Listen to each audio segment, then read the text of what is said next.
سلام من الله عليكم متابعي قناة اكتشف المزيد، واليوم أتينا إليكم في حلقة جديدة وشيء جديد، وما عليكم أنتم سوى المتابعة. في هذا الفيديو سوف نقدم لكم 3 نصائح لكي تنجح معكم تربية الحمام في المنزل. وأنا أيضا أقوم بتربيته في المنزل فهو يعجبني كثيرا. وفي أول نصيحة فعليك أن تبني له بيتا يكون فيه عدة صناديق ليبني عشا في تلك الصناديق ويضع البيض. والنصيحة الثانية، عليك أن تعطيه الماء والشراب بكثرة. فأنت حتما ستقول لماذا؟ أنا سوف أقول لك لماذا.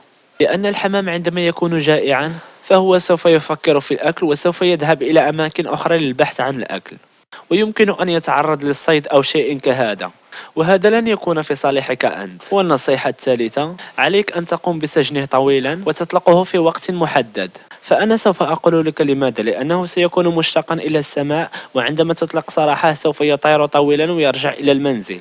فكان هذا الفيديو للنصائح فقط، فإذا أعجبكم هذا الفيديو فلا تنسوا الضغط على زر الإعجاب واشتركوا في القناة للمزيد من النصائح والمزيد من الفيديوهات، وشاركوا الفيديو مع الأصدقاء، والشكر على المتابعة.